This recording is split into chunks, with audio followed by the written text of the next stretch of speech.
বাড়িতে যখন মেহমান থাকে তখন কিন্তু আমি আমার কাজগুলো এইভাবে গুছিয়ে নেই। আর যদি এইভাবে গুছিয়ে নিতে পারেন তাহলে কিন্তু কাজগুলো অনেক সহজ এবং দ্রুতভাবে করে নিতে পারবেন।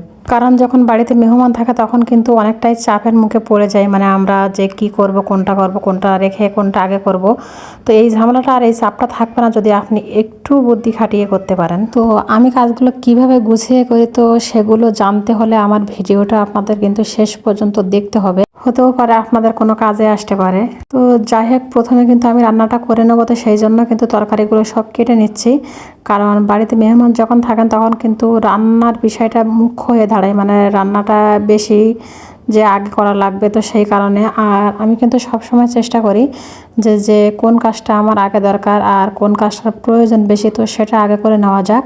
আর তারপর সাজিয়ে করে নেই কাজগুলো, যে এরপরে এটা করলে হবে। তারপর তরকারিগুলো কেটেই কিন্তু আমি তরমুজটা কাটতে আসছি, কারণ ভাবছি তরকারিটা হতে থাক। আর এটার বাবা যেহেতু বলছে তরমুজটা একটু কেটে দেওয়া, তো ভাবছি ওদিকে তরকারিও হতে থাক আর আমি তরমুজটা কেটে নেই।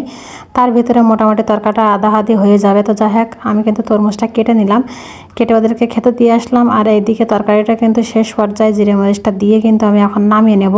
রান্নাটা বসিয়ে দিয়েই কিন্তু আমি সব কাজ সেরে নেই তার মানে ভিতর দিয়ে।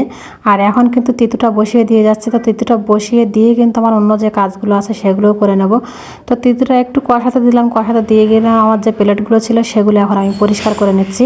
যেহেতু তিতু মানে আলুটা সিদ্ধ হতে দেরি হবে, তো সেই কারণে। তো ওদিকে আমার আলুটা সিদ্ধ হতে থাক, আর তার ভিতরে কিন্তু আমি এই প্লেটগুলো সব পরিষ্কার করে নিচ্ছি ভালোভাবে হুইলের গুঁড়ো দিয়ে। আমি যেহেতু বাইরে গিয়ে এখন মাজতে পারি না, আর আমার বাড়িতে দাদি শাশুড়িও অসুস্থ, তো সেই কারণে আমি আসলে সেইভাবে সময় করে উঠতে পারছি না।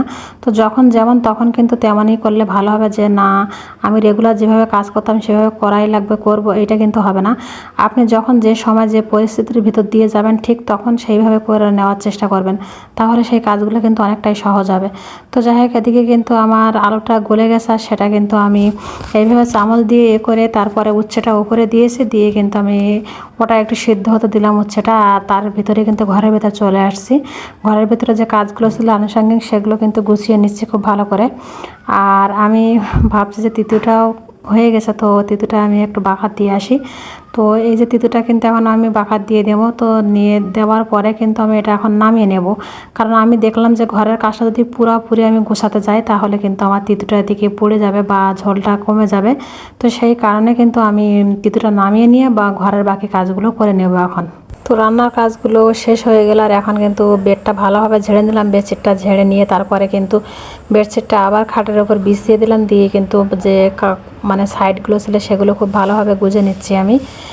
আর বেডশিটটাও ভালোভাবে ছেড়ে যাচ্ছে। তো যাই হোক, আমি ওটা করার পর কিন্তু এখন ঘরগুলো খুব ভালোভাবে ঝাড়ু দিয়ে নিচ্ছি।